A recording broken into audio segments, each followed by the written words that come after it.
Yoi guys, kali ini kita bakal bahas tentang bagaimana sih tips agar kalian yang lolos PIMNAS itu bisa dapat medali. Nah, syukur-syukur kalian bisa dapat medali emas. Nah, mungkin sebagai motivasinya aku bakal ambilin medali emasnya dulu ya.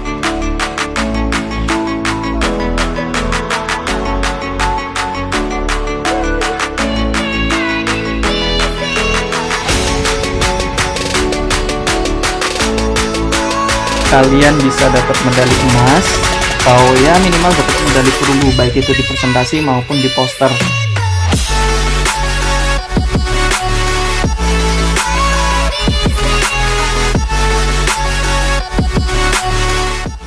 Aku bakal liatin pengumuman dan undangan peserta PIMNAS 34 tahun 2021.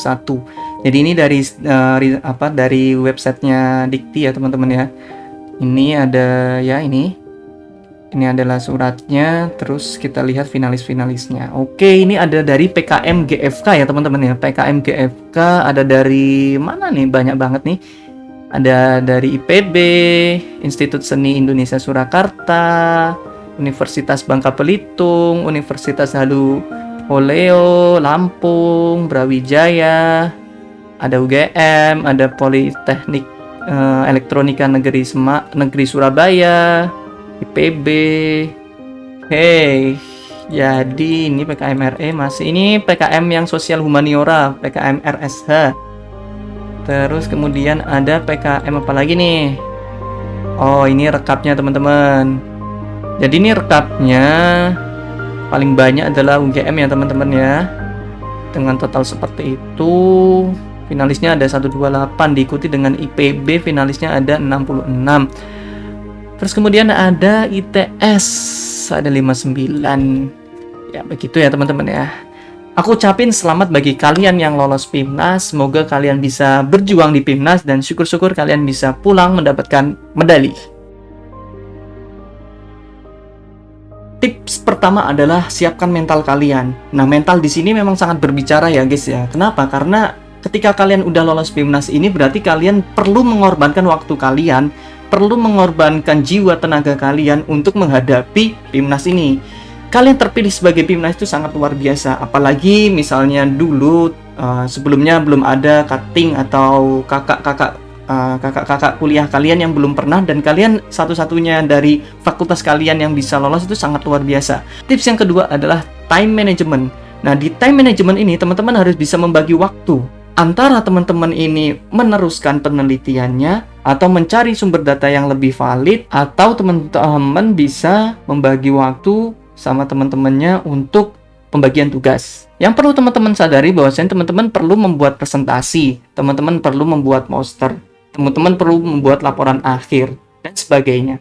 Nah, ini perlu teman-teman sadari bahwasannya itu sangat lama. Tipsnya, teman-teman bisa menggunakan berbagai aplikasi untuk pembagian. Jadi, dalam prosesnya nanti teman bisa mengontrol kemajuannya berapa persen. Tips yang ketiga adalah teman-teman perlu membagi peran. Nah, di sini teman-teman perlu sadari bahwasannya harus ada tanggung jawab masing-masing anak. Misalnya aku sebagai pembuat presentasi, misalnya ada lagi teman kita yang membuat poster, ada lagi yang teman kita membuat laporan, dan ada lagi yang teman kita yang membuat penelitian lanjutan. Nah, kayak gitu. Teman-teman perlu sadari bahwasanya hal-hal kecil seperti ini nanti akan bisa mempercepat kerja dari teman-teman.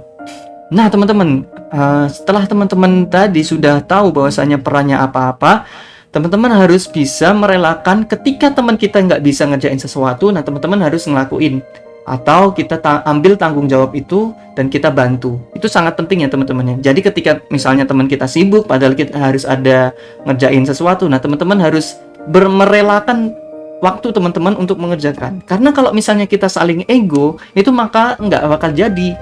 Kalau kayak gitu kan berarti yang kasihan adalah seluruh tim. Sedangkan tujuan kita sama, yaitu bisa menang di PIMNAS ini.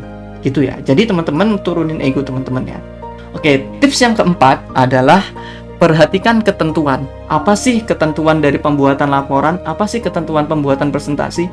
Teman-teman harus perhatikan sekecil apapun, titik, koma, ataupun durasi. Nah, itu harus teman-teman gunakan. Kenapa? Jadi ketika teman-teman nanti misalnya nggak memperhatikan hal itu, bisa saja itu ditanyakan oleh dewan juri, dan ini sangat fatal teman-teman. pengalamanku waktu dulu itu ada ya segelintir kelompok lah yang tidak memperhatikan itu, sehingga itu fatal bagi dia. Misalnya ya, pembuatan EC, harusnya kita melakukan penelitian, perlu ethical clearance, tapi dia tidak melakukannya. Nah, ketika ditanya, jawabannya, maaf Pak, kami tidak melakukannya. Nah, hal ini seharusnya teman-teman harus perhatikan hal-hal kecil seperti ini. Mungkin sebelum teman-teman maju presentasi atau jauh hari sebelum teman-teman presentasi itu bisa disiapkan. Nah, jadi kayak gitu perlu teman-teman perhatikan. Yang kelima adalah perdalam materi teman-teman. Jadi sebenarnya Pimnas ini ketika teman-teman di Dewan Juri itu melihat bagaimana sih si anak ini dalam membawakan karyanya untuk dilihat oleh orang lain. Nah, teman-teman harus paham dengan apa yang teman-teman buat. Teman-teman perlu ngerti apa sih yang teman-teman kerjakan. Nah, itu teman-teman bisa menambah literatur, teman-teman bisa berdiskusi sama teman-teman yang lain, tukar pikiran, saling tanya jawab. Nah, itu agar semua tim itu paham dengan materi yang teman-teman kerjakan. Jadi ketika satu tim itu ngerti apa yang kita kerjakan bareng-bareng, nanti enak. Ketika ada sesi tanya jawab, saling nyaut. Nah, itulah yang dinilai dari juri. Oh, ternyata anak ini paham dengan apa yang dilakukan. Mungkin saja ada kemungkinan, wah ini bisa aja karena dosen, atau bisa aja karena dibuatin orang lain. Nah, kayak gitu yang teman-teman perlu perhatikan ya teman-teman ya. Selain itu, teman-teman juga tahu kan bahwasanya dalam suatu penelitian itu ada kelebihan dan ada kekurangan. Nah, untuk kelebihan, teman-teman perlu perkuatin statement. Jadi teman-teman ketika ditanya Dewan Juri, kenapa kok seperti ini hasilnya, kenapa kok enggak seperti ini. Nah, teman-teman ada argumen atau ada alasan yang kuat. Nah, hal-hal yang seperti ini didapatkan ketika teman banyak literasi, banyak membaca dan juga banyak ilmu. Ketika teman-teman sudah tahu, ditanyakan basicnya tahu, ditanyakan hal-hal seputar itu, teman-teman bisa tahu gitu. Penelitian mungkin ada kelemahan. Nah, kelemahan ini yang teman-teman harus tahu. Sebenarnya penelitian ini kelemahannya apa?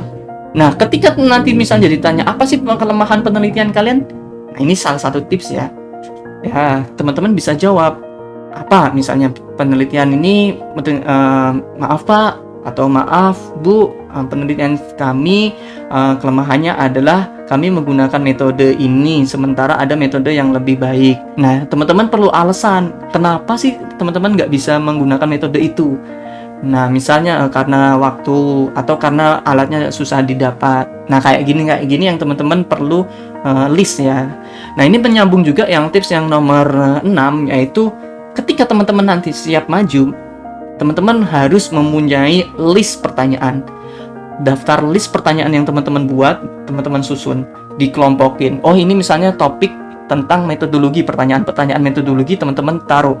Terus kemudian ada pertanyaan-pertanyaan khusus materi. Nah, teman-teman taruh. Nah, di situ teman-teman bisa bagi. Oh, jadi nanti kalau misalnya ada pertanyaan, penanggung jawabnya ini harus ngerti. Nah, gitu. Jadi nanti biar nggak tunjuk-tunjukkan. Nah, kalau kayak tunjuk-tunjukkan nih kesannya nggak pada tahu, padahal udah ada gitu kan. Nah, jadi teman-teman perbanyak list pertanyaan sehingga nanti teman-teman nggak kaget dengan pertanyaan-pertanyaan. Oke, selanjutnya tips yang nomor 7 adalah presentasinya yang unik. Nah, khusus presentasi yang unik ini mungkin nanti kita bisa lanjutin ke video selanjutnya tentang bagaimana sih presentasi yang unik. Nanti kita bisa ngereaksi bagaimana sih finalis tahun lalu. Dan yang nomor terakhir adalah tenang, kalem, kuasai. Ketika teman-teman sudah yakin bahwasanya teman-teman itu mengerjakan apa yang teman-teman kerjakan, yakinlah bahwa teman-teman itu yang terbaik yang bisa kami bawa di Pimnas ini. Dan teman-teman harus sadar itu adalah karya yang terbaik. Jadi teman-teman jangan sampai pesimis, teman-teman jangan sampai gelisah, teman-teman jangan sampai takut. Teman-teman harus percaya diri bahwasanya ini adalah karya yang terbaik yang bisa aku berikan. Oke teman-teman, begitulah tips dari aku. Kurang lebihnya mohon maaf. Jika kalian pingin aku cerita lebih tentang Pimnas ini, bisa like dan bisa komen juga. Jangan lupa di subscribe. Bye.